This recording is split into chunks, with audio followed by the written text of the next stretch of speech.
Hey, what's up? I got some more lore content for you guys. So with Hurricane Ian knocking out my power and internet for a while, I wasn't able to do multiple reveal videos. I figured based on the timing, it would be best to do one mega reveal covering every card in the expansion. With that, let's get right into it. I'll be giving my impressions and theorizing some decks as we go through. But first, I have a new outfit for these kinds of videos. Detective Tempo is on the case. Let's do it. So starting from the bottom, we're going to talk about the Varis stuff and the Cultist support cards. The Violent Discord, deal 1 to a unit. If you have equipped an ally this game, copy me with the same targets. This is pretty much an auto-include in Cultist decks. It becomes a Mystic shot as soon as you equip, so it's super good, super flexible. Yeah, every Cultist deck should run this. The next guy, we got Ambitious Cultist, 4 mana 3/5. Once you've equipped an ally this game, create a new spell that costs 2 in hand and set its cost to 0. So this is pretty interesting because in hindsight, this is Seraphine support, but also a Cultist. So maybe something like Varis and Seraphine, or Kayn and Seraphine could be played together, or this card could just be played in Seraphine decks outside of Cultist whenever there's an equip. In that regard, pretty good card. The Unforgiving Cold, 4 mana burst, Frostbite the strongest enemy. If you've equipped an ally this game, copy me. So this doesn't mean copy in hand or anything like that. It copies the spell effect immediately. So you're basically spending 4 to Frostbite 2 of the strongest enemy, which is good. You don't get to target like Harsh Winds, but it is basically a Harsh Winds effect for 1 less mana as long as you've equipped an ally this game. So yeah, that's very good. This should also be run in Cultist decks. Iceveil Cultist, 5 mana 5/5. Your equipped allies have Overwhelm. I would say this card is not really the strongest. Your equipped allies don't need Overwhelm. Maybe this would be better in like Ornn or Jax, that kind of thing. I wouldn't run this in Cultist, even though it's a Cultist tag. The Expanse's Protection, 4 mana burst. Once you've equipped an ally this game, I cost 2 less. So 2 mana burst, give an ally spell shield this round. It is a temporary spell shield, it's not grant, so it will be just for the round, but it's 2 mana, and you can use this to protect something from a big single target removal spell, like Vengeance, which is obviously very good. This should be run at a 2 of in Cultist list for sure. Lunari Cultist, when I'm summoned or once you've equipped an ally this game, create a gem in hand. Now this is important because Varis needs to target allies over the course of the game to level up. So this is kind of pointing towards Varis and Pantheon being a deck together. I think that's super cool as a concept. I think it's pretty strong. So yeah, this has gem synergy, so it's pretty nice. You could also play this with like Taric and stuff like that. You know, Equipment Taric, that sounds kind of scary. So yeah, it's got that going for it, and it's a Cultist, so it can fetch Kayn for you, in case you're playing a Kayn deck. Unending Wave, 4 mana. Once you've equipped an ally this game, I cost 2 less, draw 2. This card, it's very okay. I think this could be run at a 2 of in Cultist stuff. I think it's definitely stronger in Twisted Fate or hard draw style decks that want to draw, play fleeting cards, stuff like that. I don't think this is super cultisty. I think this feels more like Twisted Fate or some kind of turbo draw deck. Hey, maybe Deep. Maybe. Can we equip in Deep? Not so much, but that'd be kind of cool if we could. Next, we have Buru Cultist. When equipped allies attack, deal 1 to the enemy Nexus. That is a skill, so this could be played in Jin Annie in a very high equipped version, I guess. But yeah, it's a 1 mana 2/2. Very good. It's a Cultist as well. So yeah, we love that. This is a really strong card for cult stuff. Pretty good. Sudden Surge. Once you've equipped an ally this game, I cost 2 less. Grow an ally to 5/5. It seems very okay. I think it's pretty good protection. It is Bandle, of course. So this probably not going to see playing Cultist. Will probably be taken out and played in other stuff that play equipment and Bandle stuff maybe. 2 mana 5/5. I mean, that is pretty crazy. If it's not played, I'd be surprised, but it's kind of okay. I think it should see some play. Blooming Cultist. Now this card's really good. 3 mana 3/2 attune. So that's really good to have Momentous Mana. If you're curving with Cultists, you get the Kayn tutored to your hand. You get Attune so that you can play Cultist spell, so you can get Varis in your hand, which is also super good. Love that. Varis himself. Let's talk about Varis. Varis starts with the Runeterra aspect of him. You may put any Cultist cards into your deck during deck building, so the same as Kayn. Once you've played 3 Cultist spells, draw Varis, which is obviously super good. You can play them together, which I kind of like the concept of. I think that's super fun. You play a bunch of Cultist spells, hey, you got Varis on 4. Feels good. So yeah, we like that. He also levels through targeting over the course of the game, like I mentioned earlier. So same kind of level up as Pantheon, but instead of per round, it's just targeting allies in general. So that's pretty cool. Arrow Retribution, auto-equip the bow. Next, we'll talk about the bow. Let's find the bow here. Here's the bow. So this is equipment he gets. It starts with no base stats, but if you equip or play a spell while this is on Varis, he gains +1 each time with a max of 5 until he strikes. So via combat or a striking spell, then the damage will reset. So that is important to keep in mind. But once he levels, he gets Overwhelm, which is really good, and the bow can go up to +10 instead of +5, and it activates twice. So for the same amount of equips and spells, he just goes up to 10 attack with Overwhelm, so he is an Overwhelm win con. Feels a lot like Pantheon. Next we have his spell, give an enemy vulnerable, and give an ally 1/0. This is really crazy when you stack it with his bow effect, going up lots of attack, and also getting something vulnerable so that you can beat over it, like a 1 HP unit, super good. And you get to do it again, create a fleeting one. As long as you have the mana, you can keep playing this card. So yeah, pretty strong. Okay, next we have Twilight Protector. Daybreak, give Daybreak allies 1/1. Nightfall, grant Nightfall allies 1/0. So I think this is cool because it marries the concepts together. You can play a Daybreak Nightfall deck, and it's good in both. Or you can play this in Daybreak, which is good, and you can play it in Nightfall, which is good. It's just overall a good card, 2-mana 2/2. I like it. I think this is strong in any of the decks that it's put into. Warden of the Tribes, 9-mana 6/6 Overwhelm. When I summon, grant allies 1/1 for each different subtype you've summoned this game.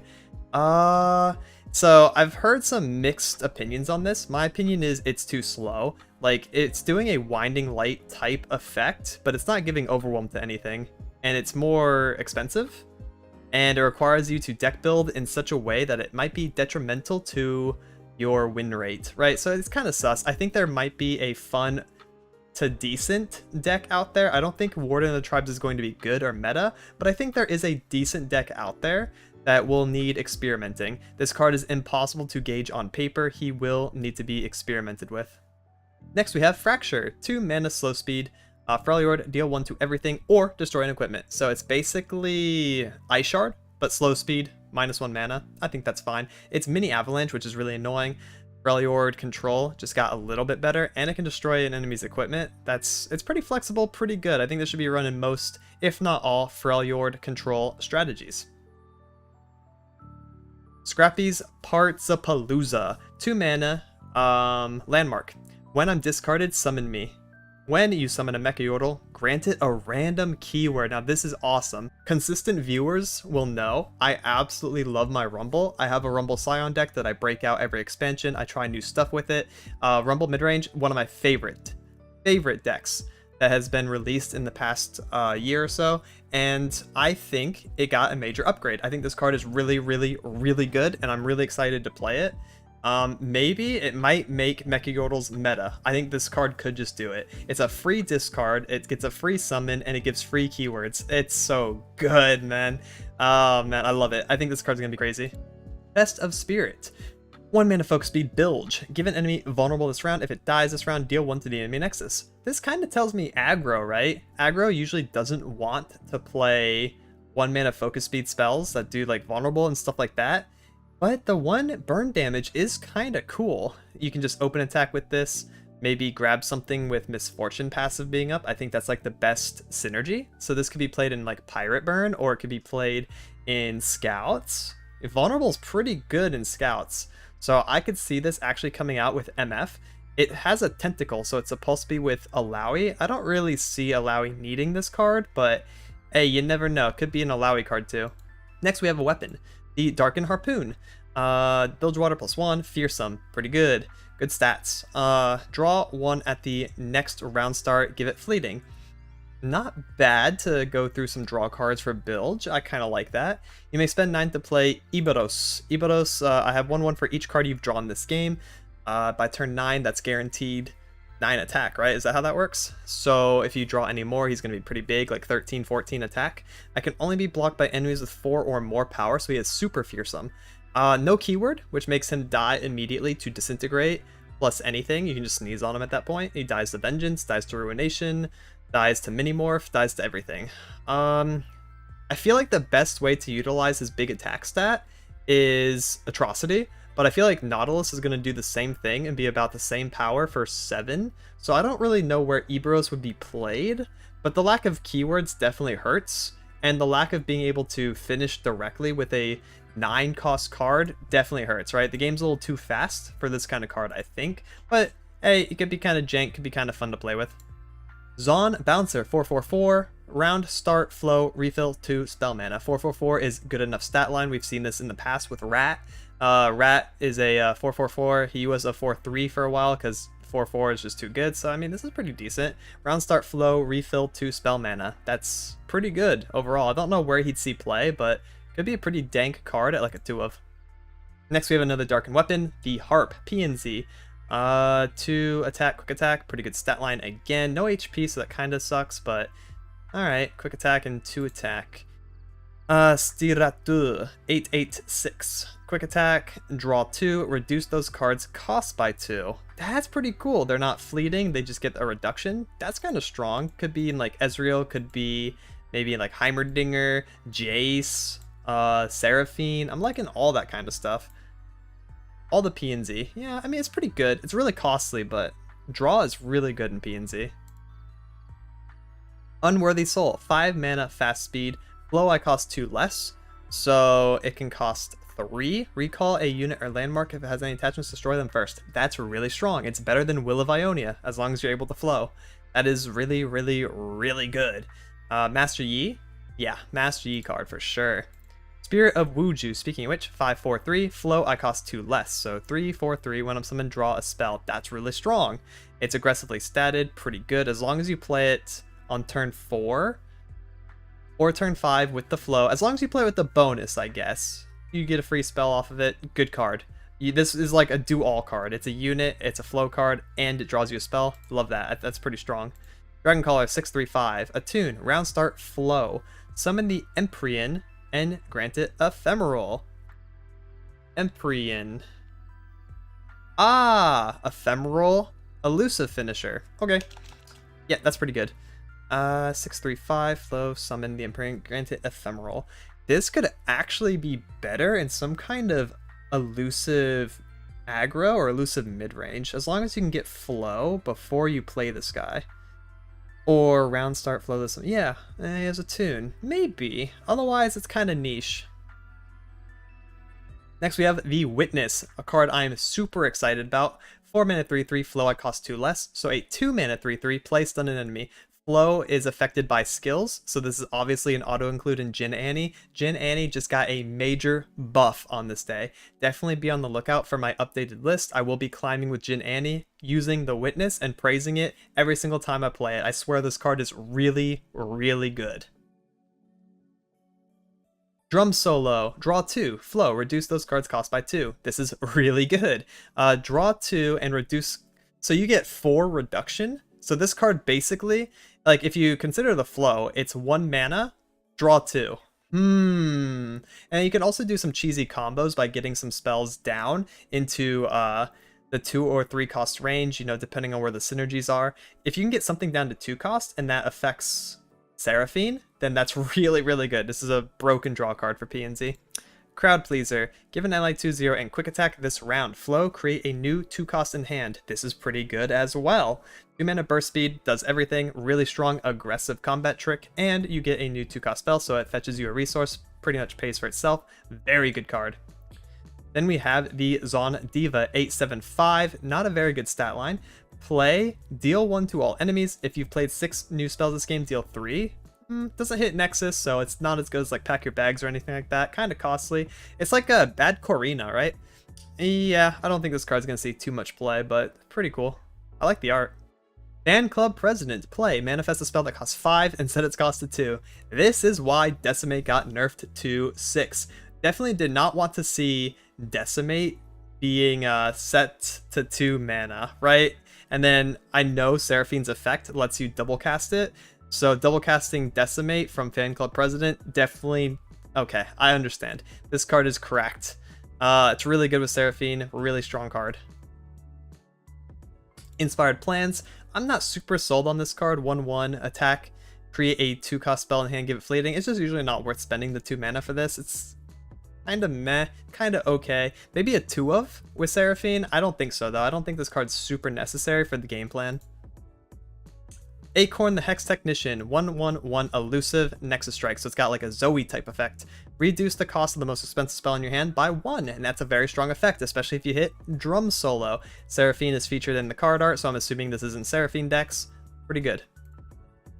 Seraphine, when I'm summoned, create a random new 2-cost spell in hand. So something you haven't played before. It's a 2/1/4. Really, really good stats. This is hard to kill. This is like Culling, Quietus, Arachnoid Sentry plus Ravenous Flock. That's pretty much the only things that hit it early.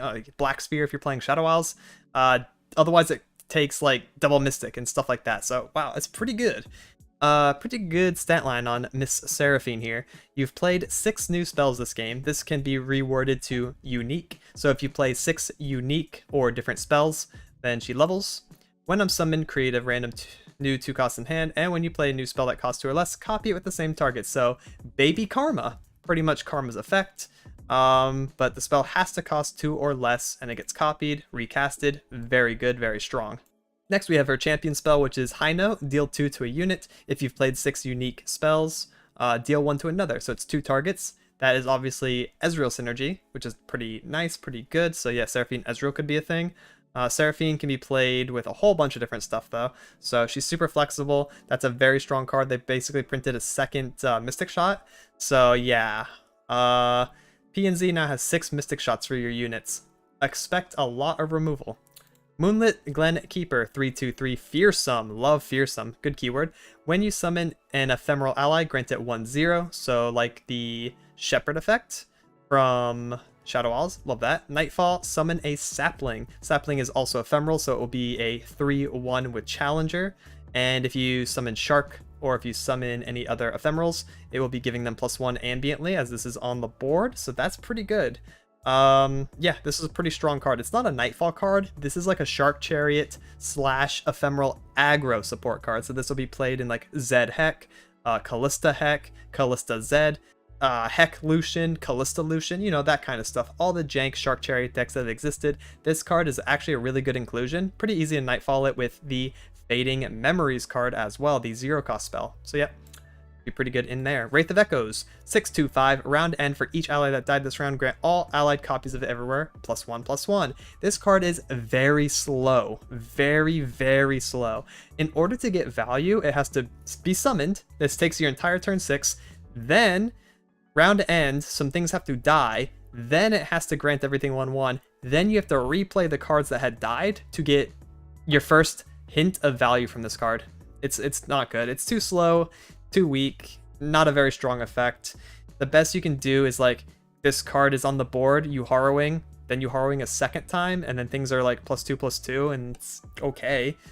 You should just win through playing Harrowing twice, regardless if this guy's on the board, right? So you can kind of see the redundancy.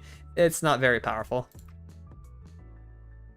Opulent Foyer, new Gwen card, 3 mana landmark for SI. When I'm summoned or when you gain the attack token, summon a Ghastly Band. Ghastly Band is a 2/1 with Hallow, and it's ephemeral, so it can be used as a blocker immediately. You can attack with it. Pretty good. Getting Hallowed stacks in the grave gets Gwen up there. I think this is kind of worth playing your turn 3. And then you get a new one every time you get the attack token. So that's pretty good. That is pretty good. I like it. I think it's a pretty strong card. Swinging Glaive, 3 mana 2/1 weapon for Shurima. Create a Lucky Find. So this is like Akshan. Pretty good with Sivir. I like those. Otherwise, it's alright. I think Shurima already has some pretty good weapons. I don't think we really need Lucky Finds. They're not super great. You could probably play it in some kind of reputation deck with Ashe and Sivir, or like LeBlanc in Sivir if you want to do that region combination too. That seems pretty okay in there. Not the best. Altar of Blood, 2 mana landmark. When you slay a unit, reduce the cost of the next darken unit you play by 1. So these are the weapon units, right? These get decreased. That's pretty good. If there's like a game-winning darken, Zolazi's pretty strong, then, and it's already the same region, I'm just saying, then this is a really good card. You just have to remember you have to invest your turn 2 using it. So you're giving up turn 2, and then you have to start slaying units, which can be your own if you're playing some kind of Thresh Nasus list, and then the darken unit is going to be cheaper. Seems pretty fun. Curse of the Tomb, predict. Sure, alright, it's just a nice little predict card.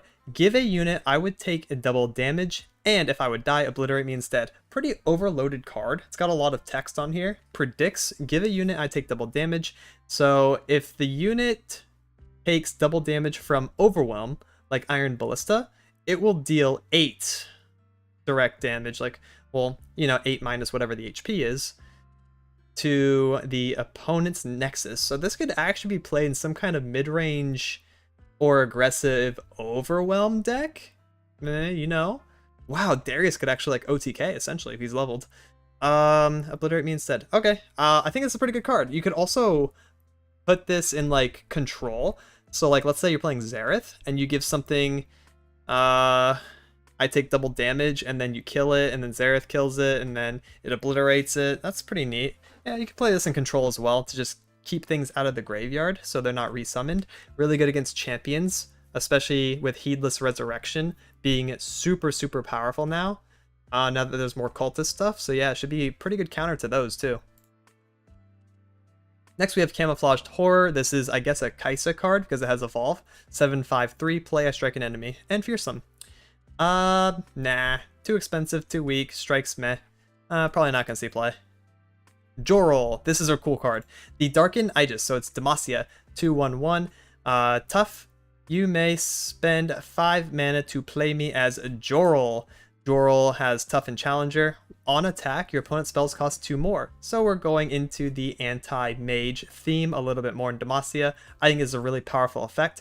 On summon, the opponent has to play their spells right away. And if that is inefficient for them, then obviously you're ahead. And if Jorol attacks, they're not playing their spells. There's just no way. So he basically gives you all the initiative in the world, and the opponent has to deal with it. I like that. I think that makes it super powerful. He's a 5 mana Darken, so he comes out earlier than the other ones, and the weapon's good too. Icathian Myths. Create an Icathian Mirage, which is a the 3/2 guy that costs 0, or create a Spatula, which is a 3/2 stat line. So you can get a 0 cost unit, or you can get a weapon in hand, which is good because you can equip this directly from hand with like Ornn, or with Catch, or with some of the Vayne stuff that I'll show in a second. Rune Squire, Riven support card. A lot of people are hyped about this. 2 mana, 2/1 Challenger. When I'm summoned, Reforge. So it's another 2-drop Reforge guy for Riven. Pretty good. Get some more blade pieces. Has Challenger to contest early boards. Pretty good into Annie, right? This is just an Annie killer. Don't like that. I don't think that's very cool as an Annie enjoyer. But yeah, we have this. Pretty strong. Dies to Vile Feast. And Blade's Edge. And Sneeze. Just sneeze on this guy and he's dead. But, you know, Reforge card, people love Riven, fan favorite champion, fan favorite deck, so pretty cool she got some support.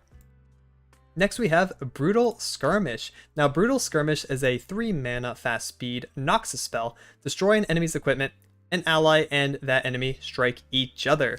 So the biggest question I've gotten is, if the opponent doesn't have an equipment, can they still strike? Is it still single combat? And the answer is yes. It doesn't need equipment based on wording. It looks a little funky, but there's a period here. And in Yu-Gi-Oh, periods, commas, all that kind of stuff is super important. It's also pretty important in lore, even though the consistency isn't all there.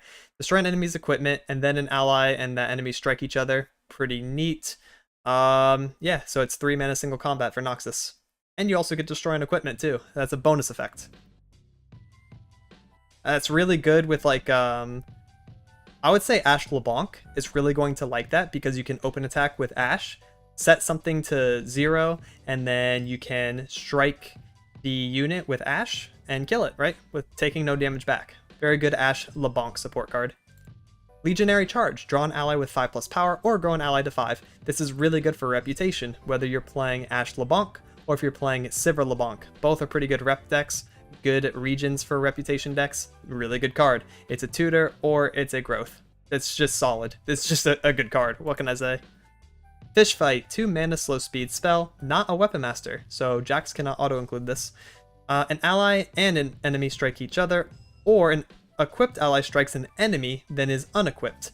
So it's single combat at slow speed, or if it's an equipped ally, it can do a concerted type strike. It just strikes the enemy and then is unequipped. The weapon goes back to your hand. It's pretty good for 2. Next, we have Faithful Wolf Dog. He's a good boy. I love his art. Very cute. Very menacing as well. 3 mana, 2/3. If an ally died this round, I cost 2 less. So it can be a 1 cost. 1, 2, 3. If an ally died, that's really good. Play. Equip me with an equipment that costs 2 or less from hand. That's really good with the Jorol card. That's really good with Demacia Steel. It's just strong. I actually think this card's really good the more I look at it. 3, 1, 3. As long as you're playing it for 1. If you're playing it as a 3 mana, 2/3, it's okay. It's average. If you're playing it for a 1 mana, damn, that's pretty good. Steadfast Elkin. The first time I see an ally equipped, grant me tough. So it's a 1/2/2 with tough if you equip. That's really good. This includes itself as well, so you can equip this with Demacia Steel and just be a 3/3 with tough. That's pretty tanky. Next we have Blood Cursed Harpy, 6 mana, 6/4 Scout. This is really good with Vayne, really good with Misfortune. Love Scout synergy. Play, equip me with an equipment that costs 2 or less from hand, so the same stuff as usual. The first time I would die while equipped, has to be equipped, fully heal me and destroy the equipment instead. So it's like the Phoenix effect that you can invoke from Targon. Pretty good, pretty awesome. The equipment dies instead, goes back to a 6/4, and then can attack again. Stuff like that, good scout synergy. I think this replaces Cythria the Bold, right? The big Cythria in scout decks. I think this is really good. You can also run Cythria alongside it, or instead of it, whatever you want to do depending on the meta, but I think it's a really strong card. 2 mana, 2/3, Zealous Ranger Knight. Attack, give equipped allies 1/1 this round. This is actually like good with Jax, surprisingly. This is really good with Weapon Masters in general. 2, 2, 3, give equipped allies 1/1 this round. It's good. It's well statted, pretty decent. This is actually like a finisher card type effect. So it's okay. Kind-Hearted Recruit, 5/5/5. When I'm summoned, give equipped allies barrier this round. This is another finisher type effect. It's good stats, like it's Garen. And also barrier on summon. Good defense, good offense. Yeah, I could probably see some play. Widowed Huntress, 4/3/3 Challenger. Strong, strong, strong, even without an effect. Play, equip me with an equipment that costs 2 or less from hand. Really good. So this is going to come out stronger statted than 3/3, and also as Challenger to contest the board, kill some champions that are trying to be developed. Turns 4 through like 6. So yeah, really good. And then we're going to talk about Vayne. Vayne is a 3/3/4. Whoa, those are really good stats for 3. I was thinking this is a 4 mana card. Alright, she got me tripping. This is a 3/3/4. She looks like Bayonetta, straight out of the game series. Love that. Her design is awesome. 3/3/4 is fantastic stat line. When I'm summoned or around start, create a tumble in hand, or if you have one, reduce its cost by 1. So you can go find tumble. Tumble. Here's tumble. Tumble is a 3 mana slow speed spell. Equip an ally with an equipment in hand that costs 2 or less. It starts a free attack. Just like the other card, you don't need to equip to get the free attack. This is just a mini rally, which is really good. This is a really strong effect. And she discounts it for some reason round start or on summon. So you can get this to 1 mana mini rally, 0 mana mini rally. And if you cheat scouts with this, you can actually get a free attack after. So like, let's say you're on defense turn and you tumble a scout, you will get the attack token for a normal attack, which is really crazy. So the fact that you can do that for free, potentially, is really, really, really, really strong. Even if it's slow speed, that's really strong. It's a rally effect. Okay, what else does she need? I've seen you attack 4 times. So the same level up condition as Misfortune or Quinn. So yeah, it's just scout and free attack stuff. Vayne's pretty simple, pretty straightforward as well. She knows what she wants to do and she does it pretty well. 3, 4, 5 on level. When I'm summoned or around start, create a 0 cost tumble in hand, or if you already have one from being pre-level, reduce its cost by 3. Wow. Yeah, so a bunch of free attacks. Obviously, this is insane with Misfortune. If Misfortune levels, you're dealing 3 damage every single time anything attacks, and you're attacking for free with Overwhelm. It's really scary. This gets out of control. Fast speed spell. Vayne's spell. An ally strikes an enemy. We love that. More single target striking. If you've attacked at least 2 times this round, I cost 5 less. So it goes down to 1 cost. An ally strikes an enemy. That is really good. That's really, really strong. Vayne is kind of cracked. And that's everything. So yeah, holy. I'm pretty excited for Vayne Scouts. I really like the idea of Kane Varis, doubling up on the Cultist. I also like Pantheon Varis because they have the similar level up condition. I'm not super big fan of Seraphine because I don't like P&Z control. Don't really like the casting a bunch of spells stuff, so not super excited for her, but hopefully we can out her with stuff. I like the idea of Stony Suppressor and other things that make spells cost more. That can really mess with her, so that's pretty good. I'm very excited for Jin Annie. Master Yi might actually have a deck now. I'm really excited for Rumble. Daybreak, Nightfall, both looking pretty good. So yeah, that's the recap. That is everything that's going on. I think this expansion is looking really solid. Remember, this is a 3-part expansion with the Darken theme. This is the second part, so we're going to get even more cards later on in the next month or two, whenever it is the next expansion comes out. So yeah, pretty excited. I think there's a lot of different deck building directions that you can take Seraphine and that you can take Varis. So I'm really excited to see the experimentation window of this expansion and see all the different decks that people create and play. Definitely let me know what you guys think in the comments as well. Some of your favorite designs, maybe some cards you're not looking forward to fighting. Definitely let me know. And that's it for this one. Please like and subscribe if you thought this video was informative or entertaining. It really helps me out. I'll be releasing more deck profiles, guides, and gameplay highlights in the near future. Thank you so much for watching and have a good one. Laters.